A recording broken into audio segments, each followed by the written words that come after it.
Jimmy Haslam just dropped a bomb that's making the entire NFL media establishment look absolutely foolish. For weeks, insiders reported the Cleveland Browns were chasing big names, that they were desperate, disorganized, scrambling through a chaotic coaching search. Sources leaked lists of candidates, reporters confidently predicted who would get the job. The narrative was set. The Browns were a mess again. But then Haslam stepped to the microphone and said something that changed everything. Todd Monken was always Plan A, not Plan B, not a fallback option, not a desperation hire. Plan A from day one. And if that's true, it means the so-called insiders, the trusted sources, the plugged-in reporters, they got it completely wrong. This isn't just about one coaching hire. This is about credibility, trust, and whether we can believe anything we hear during NFL hiring cycles anymore. Before we expose how this entire story unfolded and why the media got played, hit that subscribe button because what you're about to hear will change how you consume NFL news forever. Let me take you inside one of the most fascinating coaching searches in recent NFL history, because what just happened in Cleveland isn't simply about hiring a coach. It's about information warfare, media manipulation, and the gap between what's reported and what's actually true. It's January 2025. The Cleveland Browns have just finished another disappointing season. Their record is mediocre at best. Deshaun Watson's injuries and inconsistent play have derailed any playoff hopes. The offense has been stagnant, predictable, and frustrating to watch. And most importantly, the head coach, Kevin Stefanski, is on the hot seat. Now, to be fair to Stefanski, he's won Coach of the Year twice during his tenure in Cleveland. He's taken the Browns to the playoffs. He's shown he can scheme up a good game plan. But the Watson era has been a disaster. The offense has regressed significantly, and ownership is losing patience. The Haslam family, who've owned the Browns since 2012 and presided over endless dysfunction, mediocrity, and coaching turnover, are facing pressure from fans, media, and the business side of the organization. By early January, reports start circulating that Stefanski's job is in jeopardy. Sources close to the organization leak to major NFL insiders that ownership is evaluating everything, that no one is safe, that major changes could be coming. Then, on January 13th, the hammer drops. The Browns fire Kevin Stefanski. The announcement shocks some people because of his Coach of the Year awards, but most NFL observers see it coming. The Watson experiment has failed. The offense has been terrible. Someone has to take the fall, and that someone is the head coach. The moment Stefanski is out, the coaching search begins, and this is where the media frenzy starts. Within hours of the firing, NFL insiders at ESPN, The Athletic, NFL Network, and various other outlets start reporting on the Browns search. Names start flying.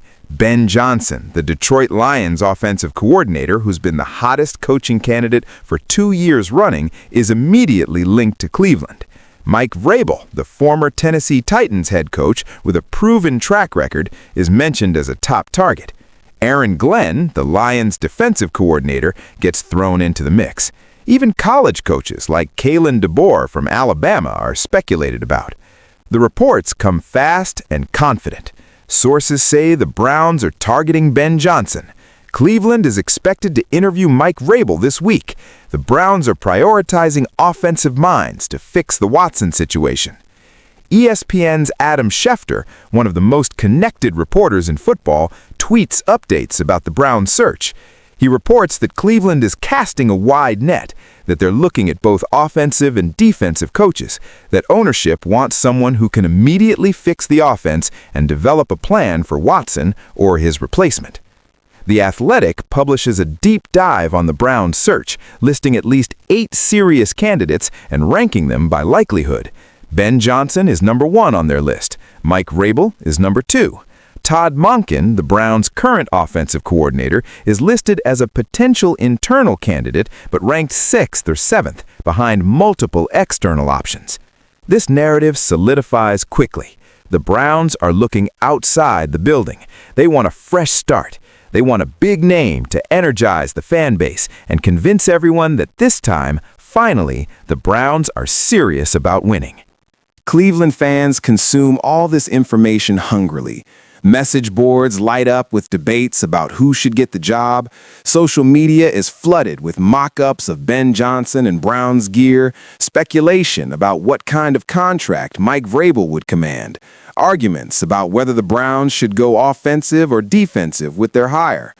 And through it all, one name is barely mentioned: Todd Monken. Monken has been the Browns' offensive coordinator since 2022. Before that, he was the offensive coordinator for the Georgia Bulldogs, where he helped develop one of the most explosive offenses in college football history. He's coached in the NFL before, serving as offensive coordinator for Tampa Bay and Cleveland in different stints. He's got a track record of success, but he's not a flashy name. He's not the hot new thing. He's the guy who's already there. According to the media reports, Monken is getting a courtesy interview. The Browns will talk to him because he's on staff, because it's the professional thing to do, but he's not a serious candidate. He's the backup plan in case all the big names say no. That narrative is repeated over and over again by different outlets, different insiders, different analysts. It becomes accepted fact. The Browns want someone new. Monken is plan C at best. Then the interviews start happening. The Browns bring in candidate after candidate. Ben Johnson flies to Cleveland and meets with ownership and the front office. Reports say the meeting goes well, that Johnson is impressed by the organization's vision, but that he's also considering other opportunities. Mike Vrabel interviews, Aaron Glenn interviews. Other names get thrown into the mix. With each passing day, the media speculation intensifies. Who's the frontrunner? What's taking so long? Are the Browns getting turned down? Are they struggling to close the deal? Rumors start circulating that Ben Johnson is hesitant about the Browns' job because of the Deshaun Watson situation.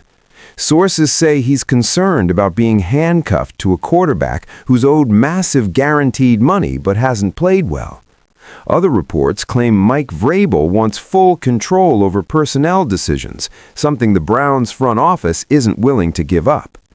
The narrative shifts from the Browns are targeting big names to the Browns are struggling to land big names. Cleveland fans start panicking. Is this another botched coaching search? Are they going to end up settling for a lesser candidate because the top choices don't want to come to Cleveland? And through all of this, Todd Monken's name is barely mentioned. He's had his interview, but no one is talking about him as a serious option. The media has moved on. They're focused on the external candidates, the drama, the speculation. Then, on February 3rd, everything changes. The Cleveland Browns schedule a press conference. No advance notice about the topic, no leaks to reporters, just an announcement that ownership will be addressing the media at 2 p.m. Speculation runs wild. Have they hired Ben Johnson? Did Mike Vrabel accept the job? Is there another surprise candidate? At 2 p.m., Jimmy Haslam, the Browns owner, steps to the podium. Standing next to him is Todd Monken, and Haslam makes an announcement that stuns the football world. Todd Monken is the new head coach of the Cleveland Browns. And then Haslam says something that makes every NFL insider in the room shift uncomfortably in their seats. Todd Monken was always our plan A. From the moment we decided to make a change, Todd was the guy we believed could lead this organization. The other interviews were part of our due diligence, but we knew early in this process that Todd was the right fit for Cleveland. The room goes silent for a moment. Then the questions start flying.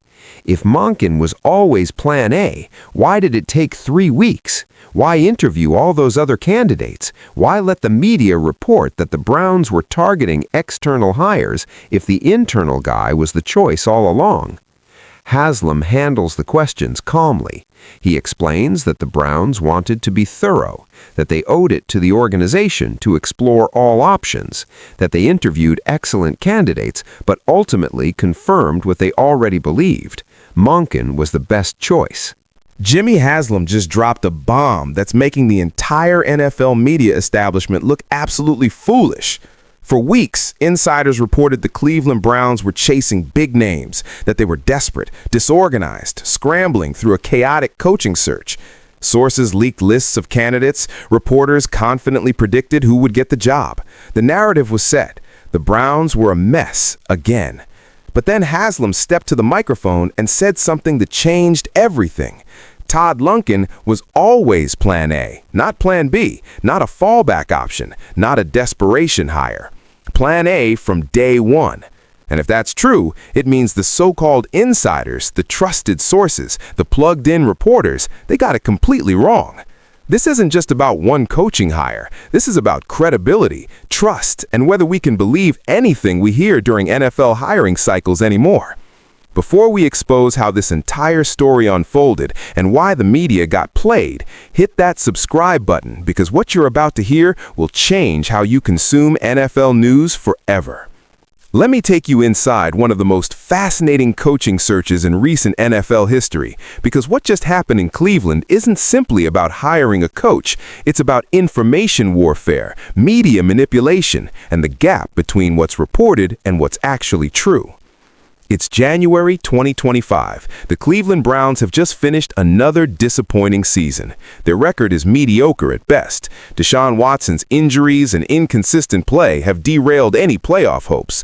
The offense has been stagnant, predictable, and frustrating to watch. And most importantly, the head coach, Kevin Stefanski, is on the hot seat.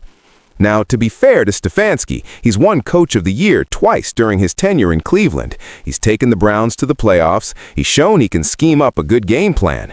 But the Watson era has been a disaster. The offense has regressed significantly, and ownership is losing patience. The Haslam family, who've owned the Browns since 2012 and presided over endless dysfunction, mediocrity, and coaching turnover, are facing pressure from fans, media, and the business side of the organization. By early January, reports start circulating that Stefanski's job is in jeopardy. Sources close to the organization leak to major NFL insiders that ownership is evaluating everything, that no one is safe, that major changes could be coming. Did they all get it wrong? Or were they reporting what their sources told them? Sources who may have been Browns employees not privy to ownership's actual priorities. Here's a theory that's been floated by some analysts. The Browns did genuinely explore external options, and Haslam is now reframing the narrative to save face. Ben Johnson may have turned them down. Mike Vrabel may have wanted too much control. The big names may have said no, and Monken became the choice by default. But you can't admit that publicly because it makes your organization look weak, so you claim he was always plan A. Another theory, the Browns intentionally leaked false information to create the appearance of a wide-ranging search, while always planning to promote Monken. Why? To give Monken credibility. If they promoted him immediately without interviewing anyone else, it would look lazy, like they didn't do their homework. But if they interview big names, generate buzz, and then still choose Monken, it makes him look like the guy who beat out top competition. A third theory, and this is the one some insiders are quietly pushing, the media got played by agent sources. See, when NFL coaching searches happen, agents for various candidates leak to reporters to generate interest in their clients. An agent represents Ben Johnson, so he leaks to Schefter that the Browns are targeting Johnson. Another agent represents Aaron Glenn, so he leaks that Cleveland is interested. These leaks serve the agent's purposes, making their clients look desirable, but they don't necessarily reflect the Browns' actual priorities. If that's what happened, the Browns didn't lie and the media didn't fail. The media just got caught in the crossfire of the agent game, reporting what their sources told them without realizing those sources had their own agendas. The truth is probably some combination of all these theories. The Browns likely did their due diligence, genuinely considered external candidates, but also had Monken as a top option throughout. The media reported what their sources said, but those sources didn't have complete information, and Haslam is now framing the outcome in the way that makes his organization look best. But regardless of what actually happened behind closed doors, the public perception is clear. The NFL media got this one wrong, and that has serious implications. For years, fans have consumed insider reports as gospel. When Adam Schefter tweets something, people believe it. When The Athletic publishes a deep dive, people trust it. The entire ecosystem of NFL coverage depends on credibility, on the idea that these reporters have real sources giving them real information. But what happens when a major story, covered extensively for 3 weeks by every credible outlet, turns out to be wrong? What happens when the owner publicly contradicts everything that was reported? It damages trust. It makes fans question future reports. It makes people wonder how much of what we hear during coaching searches, trade rumors, and draft speculation is actually accurate versus how much is noise, agent manipulation, and incomplete information passed off as fact. Some media members have acknowledged this. Certain reporters have admitted they relied too heavily on sources outside the Browns' inner circle, that they prioritized speed over accuracy, that they got caught up in the speculation game. Others have doubled down, insisting their reporting was accurate at the time, even if the outcome was different. They argue that just because Monken got the job doesn't mean he was always Plan A, that the situation could have evolved, that Haslam might be spinning. The debate continues to rage across sports talk shows, podcasts, and social media. Who do you believe? The owner who says the media was wrong, or the media who says the owner is revising history? For Browns fans, the answer matters less than the result. They have a new head coach in Todd Monken. He's got a clear vision for the offense, a plan to maximize their weapons, and the respect of the locker room. Whether he was Plan A or Plan C doesn't change the fact that he's now the guy who has to win games. But for the broader NFL landscape, this moment is significant. It's exposed the limitations of insider reporting, the messiness of coaching searches, and the gap between what gets reported and what actually happens behind closed doors. Jimmy Haslam stood at that podium and essentially called out the entire NFL media establishment. He said they were wrong. And whether he's telling the complete truth or not, the fact that he said it publicly, confidently, and without hesitation has shifted the conversation. The Cleveland Browns have hired Todd Monken. The insiders who predicted Ben Johnson or Mike Vrabel were wrong. And now everyone is left wondering, what else are they getting wrong? The Todd Monken hire has become more than just a coaching decision. It's a moment that's forcing everyone to question how NFL news gets reported and whether we can trust the narratives that dominate the coverage. Only time will tell if Monken was truly Plan A, but one thing is certain, the media's credibility took a hit, and the Browns are moving forward with their guy. This video is based on public statements from Cleveland Browns owner Jimmy Haslam, reports from NFL insiders and media outlets, press conference footage, and publicly available information surrounding the Browns' coaching search. The accuracy of insider reports, ownership statements, and the timeline of the search process remain topics of debate. The information presented reflects multiple perspectives on what transpired during the hiring process.